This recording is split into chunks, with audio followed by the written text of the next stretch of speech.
El exclusivo restaurante La Mansión, ubicado en Polanco, uno de los barrios más opulentos de la Ciudad de México, brillaba bajo las luces tenues de las arañas de cristal que colgaban del techo. El lugar era frecuentado por la élite empresarial mexicana, y aquella noche de abril no era la excepción. El aire acondicionado mantenía una temperatura perfecta a pesar del calor primaveral que azotaba la ciudad. Josefina Vega ajustó nerviosamente el collar de perlas que adornaba su cuello.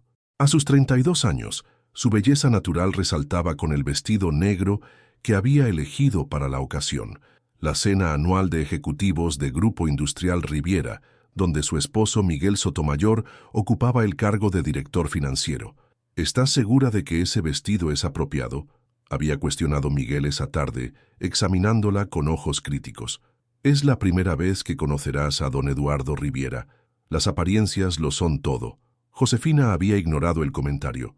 Después de 5 años de matrimonio, estaba acostumbrada al constante escrutinio de Miguel. Lo que él no sabía era que ella había comprado el vestido con el dinero que había ahorrado dando clases particulares de literatura, su verdadera pasión que había abandonado cuando se casaron. Ahora sentada en aquella mesa rodeada de ejecutivos y sus esposas enjolladas, Josefina se sentía fuera de lugar. Las conversaciones giraban en torno a inversiones, propiedades en Miami y los colegios privados donde estudiaban sus hijos. Y dime, Josefina, ¿sigues con esa idea de abrir una pequeña librería?, preguntó Daniela, esposa de uno de los vicepresidentes, con una sonrisa que no llegaba a sus ojos. Antes de que pudiera responder, Miguel intervino. Por supuesto que no. Ya le expliqué que eso es un pasatiempo, no un negocio real. La risa forzada de Miguel fue secundada por los demás hombres en la mesa. Las mujeres y sus proyectitos, comentó otro ejecutivo, provocando más risas. Josefina sintió que el rubor subía por sus mejillas. Bajó la mirada hacia su plato de chiles en nogada, el platillo que habían servido como entrada, pero ya no tenía apetito. El ambiente cambió súbitamente cuando las puertas del área privada se abrieron. Un hombre alto, de unos 60 años, de cabello entrecano y traje impecable, entró acompañado por 2 guardaespaldas discretos. Era Eduardo Riviera, el dueño del conglomerado empresarial más importante de México. «Don Eduardo, qué honor que nos acompañe», exclamó el anfitrión de la cena, levantándose inmediatamente. Todos en la mesa se pusieron de pie, excepto Josefina, quien se quedó paralizada. Conocía ese rostro. Lo había visto años atrás, en circunstancias muy diferentes. «Perdón por el retraso», dijo don Eduardo con voz serena. El tráfico en Reforma estaba imposible. Cuando lo acomodaron en la mesa, quedó sentado frente a Josefina. Sus miradas se cruzaron por un instante y ella pudo ver un destello de reconocimiento en sus ojos. ¿La recordaría después de tantos años? La cena continuó entre conversaciones sobre la expansión de la empresa hacia Sudamérica y los nuevos proyectos inmobiliarios en la Riviera Maya. Miguel hablaba con entusiasmo, intentando impresionar a su jefe.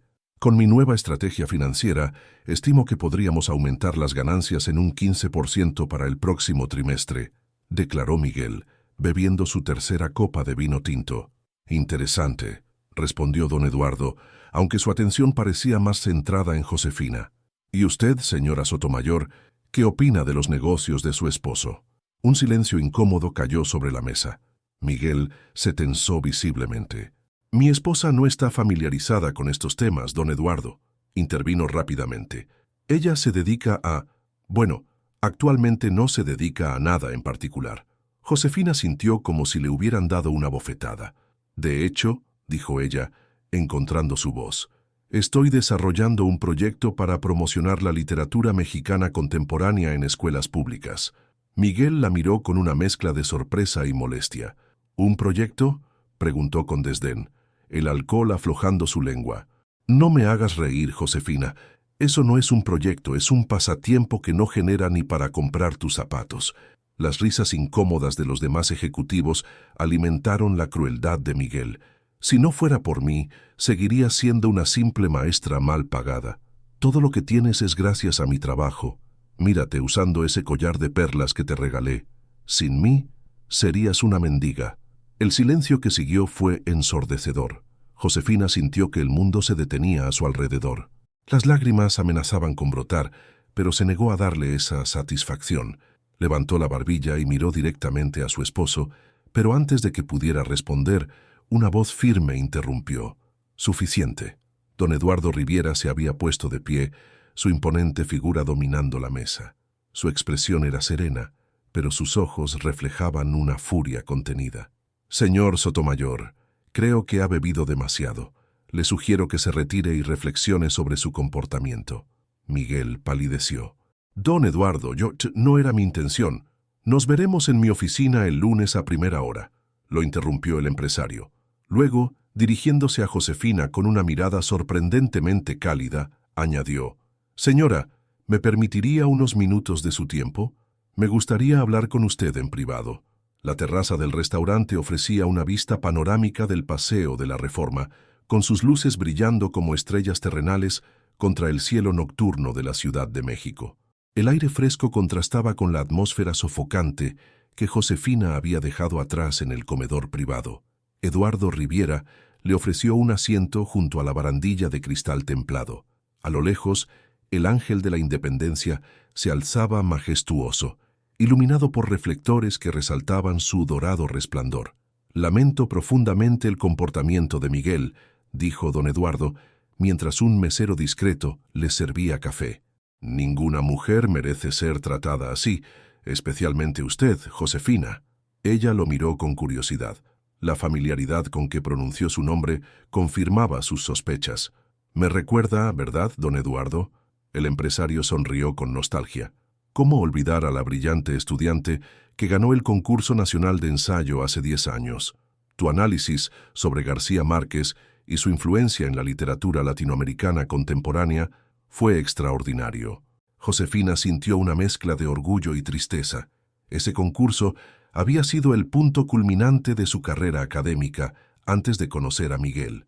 «Usted patrocinó ese concurso», recordó ella. «Entregó los premios personalmente». Eduardo asintió. «La Fundación Riviera para las Artes y la Cultura ha sido siempre mi proyecto personal, alejado del mundo corporativo.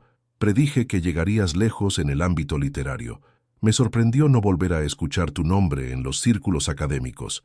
Josefina desvió la mirada hacia las luces de la ciudad. El nudo en su garganta le impedía hablar. «Perdón si me entrometo», continuó él, «pero puedo reconocer cuando alguien ha renunciado a sus sueños. Lo veo en tus ojos». «La vida toma giros inesperados», respondió ella finalmente. «Conocí a Miguel poco después del concurso. Él estaba comenzando su carrera en finanzas. Era ambicioso y encantador. Me convenció de que juntos construiríamos algo grande». Eduardo la escuchaba atentamente mientras ella continuaba. «Al principio apoyaba mis proyectos literarios, incluso financió un pequeño taller de escritura que dirigí. Pero con el tiempo, a medida que su carrera despegaba, comenzó a ver mi trabajo como algo insignificante, un hobby improductivo, como él lo llama. Gradualmente dejé de escribir, de enseñar, de ser yo misma. ¿Y ahora? ¿Ese proyecto educativo que mencionaste es real? Tan real como mi deseo de independencia», afirmó Josefina con una determinación que hacía tiempo no sentía. «He estado trabajando en él durante meses, a escondidas. Tengo contactos en varias escuelas públicas de Xochimilco y Coyoacán, interesados en implementarlo». Eduardo la observó con una mezcla de admiración y curiosidad. «¿Miguel no sabe nada de esto?». «Miguel dejó de interesarse en mis actividades hace mucho tiempo, siempre que no interfieran con su imagen de esposa perfecta», respondió ella con amargura. «Mientras aparezca sonriente en los eventos corporativos y no le pida dinero, no hace preguntas». El empresario guardó silencio por un momento, como si estuviera considerando algo importante. A lo lejos, las campanadas de la Catedral Metropolitana marcaron las 10 de la noche. «Josefina, voy a ser directo contigo», dijo finalmente. «Lo que presencié esta noche me dice todo lo que necesito saber sobre Miguel Sotomayor como persona, independientemente de sus habilidades profesionales. Y lo que veo en ti es un potencial desperdiciado que merece una oportunidad». Sacó una tarjeta de su cartera y se la entregó. Era simple y elegante, con solo su nombre y un número telefónico grabado en relieve. «La Fundación Riviera está buscando nuevos proyectos educativos para financiar. Me gustaría conocer más sobre tu iniciativa. Mi asistente personal, Mariana, Te atenderá cuando llames. Josefina tomó la tarjeta con manos temblorosas. Era una oportunidad que nunca esperó tener. Don Eduardo, yo... No tienes que decidir ahora, la interrumpió con gentileza. Piénsalo, pero no dejes que las palabras de Miguel definan quién eres. Conozco el talento cuando lo veo. Y tú, Josefina Vega, eres mucho más que la esposa de un director financiero. El uso de su apellido de soltera no pasó desapercibido para ella.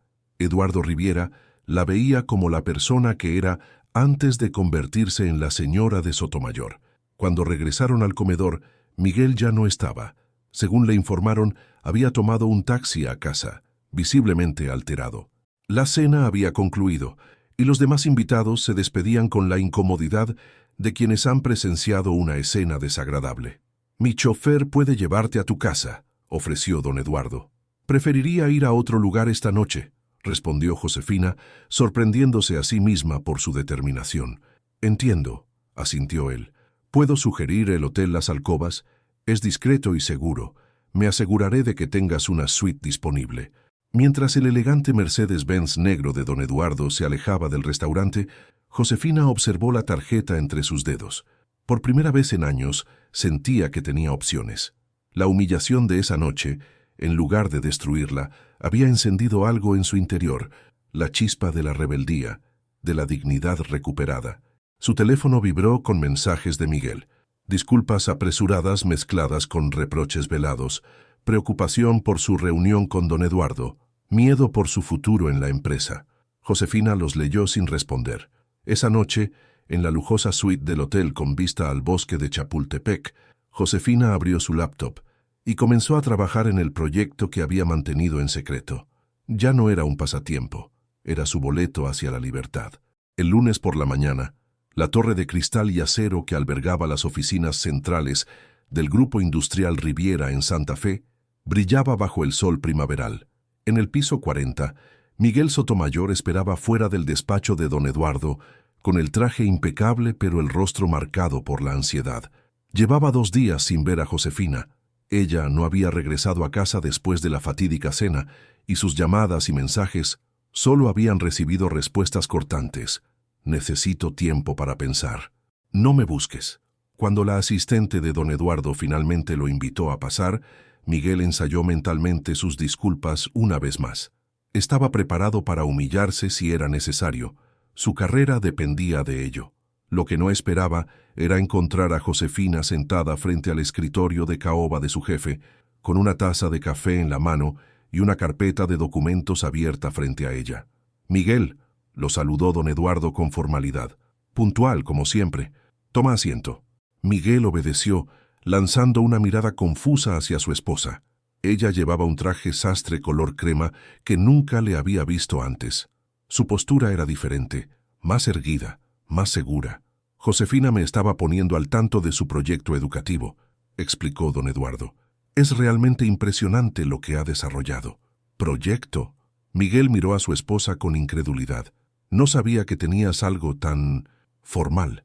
«Hay muchas cosas que no sabes de mí, Miguel», respondió ella con una tranquilidad que lo desconcertó. «Porque nunca te has molestado en preguntar». Don Eduardo intervino antes de que la tensión aumentara. «He decidido que la Fundación Riviera financiará completamente la iniciativa de Josefina. Literatura Viva se implementará inicialmente en 10 escuelas públicas, con posibilidad de expansión a nivel nacional en el próximo ciclo escolar». Miguel intentó procesar la información. Su esposa, a quien había menospreciado durante años, acababa de asegurar un financiamiento millonario para un proyecto que él ni siquiera conocía. «Felicidades», dijo finalmente, con una sonrisa forzada. «Siempre supe que tenías potencial, querida». La mirada que intercambiaron Josefina y don Eduardo dejó claro que ambos veían a través de su falsa admiración. «En cuanto a tu situación, Miguel», continuó el empresario, «he estado revisando los informes financieros de los últimos trimestres». El cambio de tema hizo que Miguel se tensara. «Como sabrás, la transparencia y la integridad son valores fundamentales en esta empresa», añadió don Eduardo, abriendo otro expediente, «especialmente cuando manejamos inversiones de terceros». Miguel sintió que el sudor frío recorría su espalda. «Por supuesto, don Eduardo. Siempre he sido meticuloso con los números». «Meticuloso, sí», asintió el empresario, pero no necesariamente honesto. El silencio que siguió fue aplastante. Miguel miró de reojo a Josefina, preguntándose si ella sabía algo. Nuestros auditores internos han encontrado algunas discrepancias en los fondos destinados al proyecto Veracruz, explicó don Eduardo.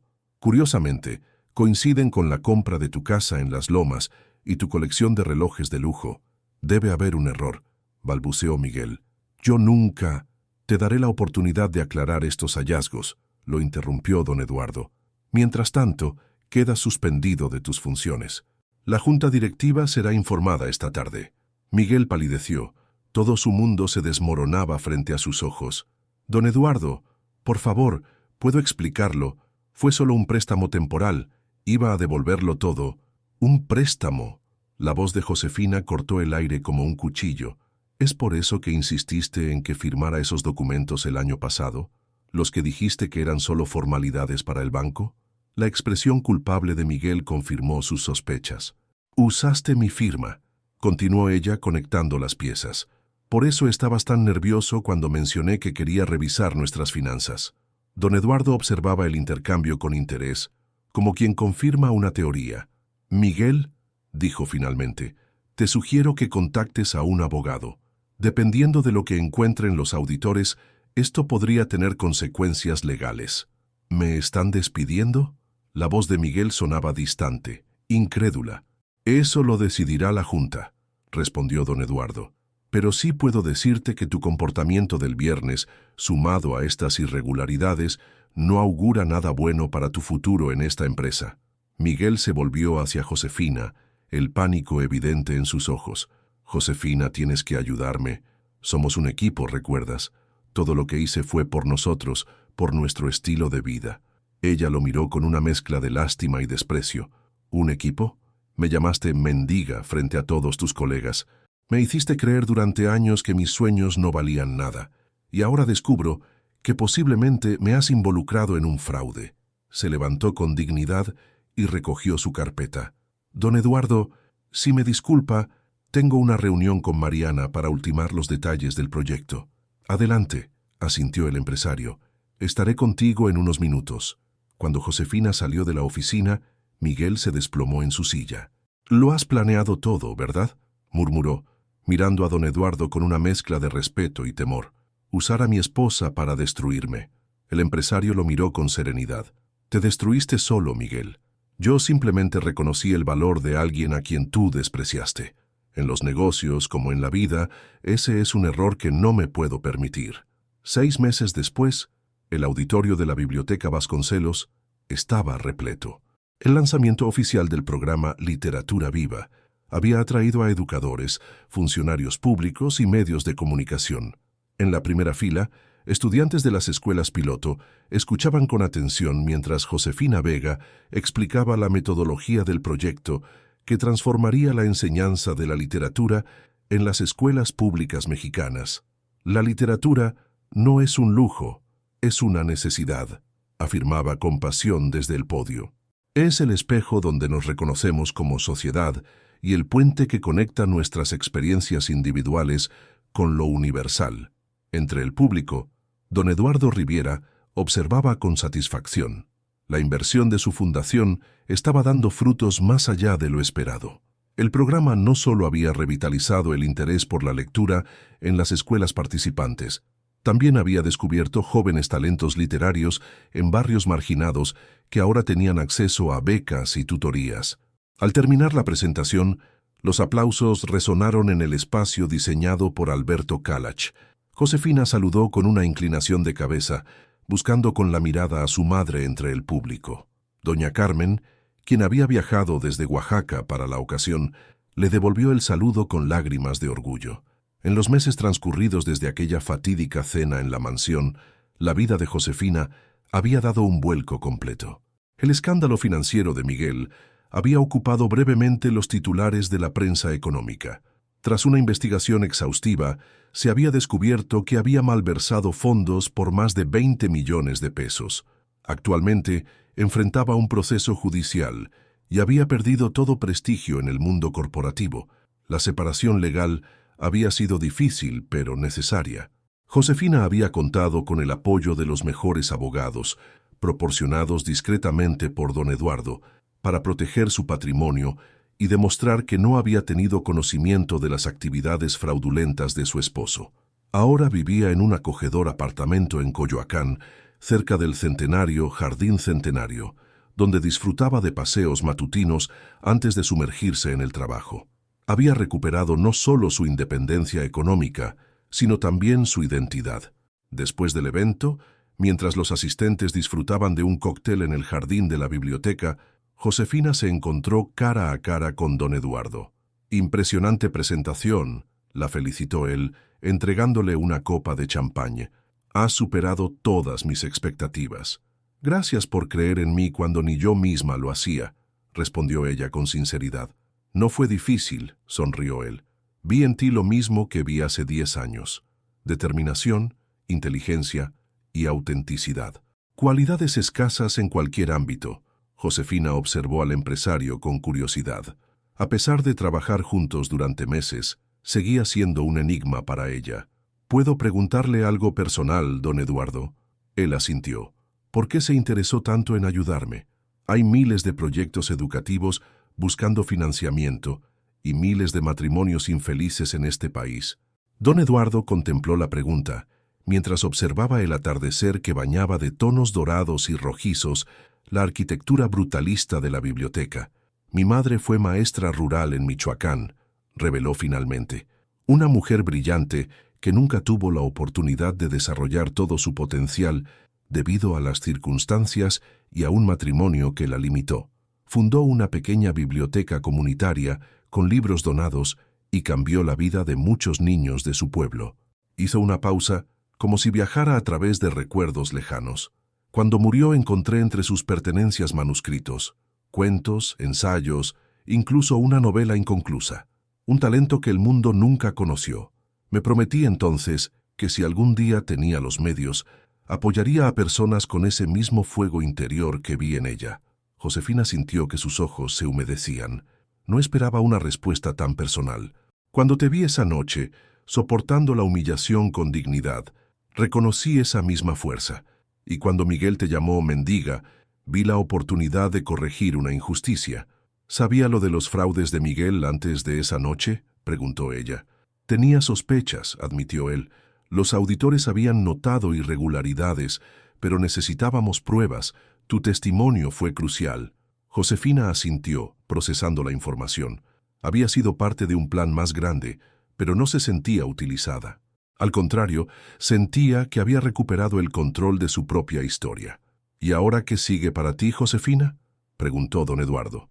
Ella sonrió, con la confianza de quien ha sobrevivido a una tormenta y ha encontrado tierra firme. «Además de expandir literatura viva, estoy terminando mi primer libro», confesó. «Una colección de crónicas basadas en las historias de las mujeres que he conocido durante este proceso. Maestras, madres, estudiantes, historias de resiliencia que merecen ser contadas. Me encantaría leerlo cuando esté listo», dijo él con genuino interés. En ese momento, Mariana, la asistente de don Eduardo, se acercó para informarle que debían partir hacia el aeropuerto. Tenía un vuelo a Nueva York esa misma noche para una reunión con posibles inversionistas internacionales interesados en replicar el modelo de literatura viva en otros países latinoamericanos. «Nos veremos a tu regreso», se despidió Josefina. «La próxima semana presentamos el programa en Guadalajara». Mientras observaba a don Eduardo alejarse entre la multitud, Josefina reflexionó sobre el extraordinario giro que había dado su vida. La humillación que debió destruirla se había convertido en el catalizador de su transformación. Su teléfono vibró con un mensaje de su editorial. Habían adelantado la fecha de publicación de su libro para hacerla coincidir con la Feria Internacional del Libro de Guadalajara. Sonrió al pensar en el título que había elegido. «Ya no soy mendiga». Esa noche, al regresar a su apartamento, Josefina abrió las ventanas para dejar entrar la brisa fresca de octubre. En su escritorio, junto al manuscrito terminado, estaba el collar de perlas que Miguel le había regalado años atrás. Lo había conservado como recordatorio, no del dolor, sino de su propia fortaleza. Mañana lo donaría para una subasta benéfica. Era hora de cerrar ese capítulo completamente y concentrarse en escribir su propia historia, una donde ya no era la esposa de nadie, sino simplemente Josefina Vega, la mujer que había descubierto que su voz tenía poder, que sus sueños tenían valor y que ninguna humillación podía definir su destino. Desde su balcón, contempló las luces de la Ciudad de México, una metrópolis de contrastes donde millones de historias como la suya se entretejían cada día. En algún lugar de esa inmensidad urbana, tal vez otra mujer estaba encontrando el valor para reescribir su propia historia. Y por primera vez en mucho tiempo, Josefina se sintió no solo libre, sino verdaderamente rica.